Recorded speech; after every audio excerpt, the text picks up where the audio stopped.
Hey everyone, it's Dave Davil and I'm back out here at TPC San Antonio with episode 3 of What's Your Handicap. And today we're going to talk about failing to live life with conviction, knowing why it is that you do what you do. Because you know, when you fail to draw a line in the sand, you can spend your whole life in the bunker.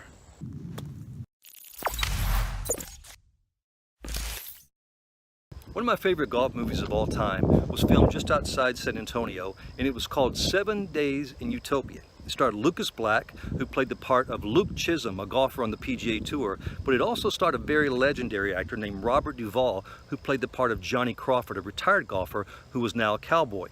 What takes place in this movie is that Luke Chisholm is a very good golfer on the PGA Tour, but he can't ever close the deal. He gets in the heat of the battle, has a chance to win the tournament, and he always implodes and loses everything. It takes place on the 72nd hole of the Texas Open, and Luke's leading the tournament. He has a chance to win this thing, but once again he implodes. He just sprays his ball way to the right. He goes and finds his ball, makes some bad decisions, gets in a fight with his dad, who's his caddy. It's all on national TV. It's just a horrible scene. Well, he's so mad about it, he gets in his car and just takes off driving. He doesn't know where he's going to go, but he knows he's got to go somewhere. So he finds himself on this little small country road, and he comes to a T in the road. If he takes a left, he goes to one small town. If he takes a right, he goes to the town of Utopia. So he decides to take the right, and as he's driving to Utopia, he looks out in this field and sees this old cowboy, and he's putting a golf flag stick in the middle of this pasture. So he's thinking to himself, what's a guy doing with a golf flag stick in the middle of this pasture? Then he realizes this guy has built this little country driving range. So he gets distracted, and when he turns his head back to the road, there's a cow right in the middle of the road. Swerves to miss the cow. He misses the cow, but he hits this guy's fence. He wrecks the fence, wrecks his car, and now he gets out. He sees the damage. He's totally distraught. Well, the old cowboy rides over because he's seen what's going on, and he quickly realizes who this is, and he says, "Son, are you okay?" And Luke says, "Yeah, I'll live." And then he kind of makes a joke. He says, "You sure can drive," which he's kind of talking what happened back on TV. He's talking about that a little bit.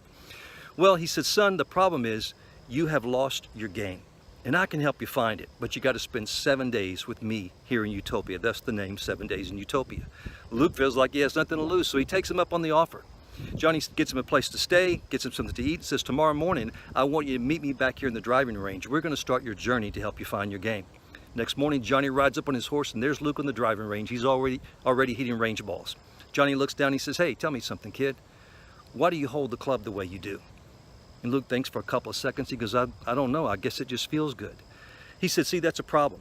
You can't go through life doing just what feels good. You got to know why it is that you do what you do. You got to live your life with conviction, because if you don't, when you get in the heat of the battle, you're always going to implode. You can't just do what feels good." You know, we tried this in our country back in the 60s. I was a little boy back then, but I remember this saying that went on with the teenagers and the hippies, and it was simply, whatever feels good, do it. If it feels good to you, just do it. Whatever feels good, do it. There's only one problem with that. We live in a world that revolves around sowing and reaping, and whatever you sow will come back to you. Your deeds will find you out. I had a friend that had another friend who was in line at the Little Rock Airport. He was getting ready to fly out. It was a very busy time of the year. All the ticket counters are full, and he's standing in line there. Well, he'd eaten something earlier in the day that didn't quite agree with him, so he's got this gas bubble in his lower abdomen, and he needs to get rid of it. But he doesn't want to embarrass himself. So he kind of looks around, thinks nobody's watching. He just kind of leans to one side.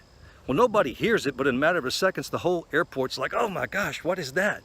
Well, he doesn't want anybody to know it's him, so he starts looking around like everybody else, and he turns and looks at this lady behind him.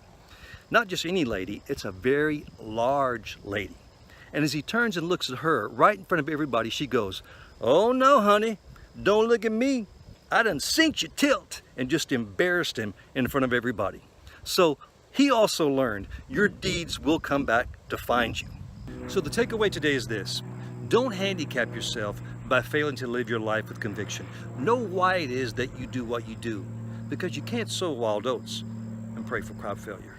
Until next time, one life, one shot. Make it count.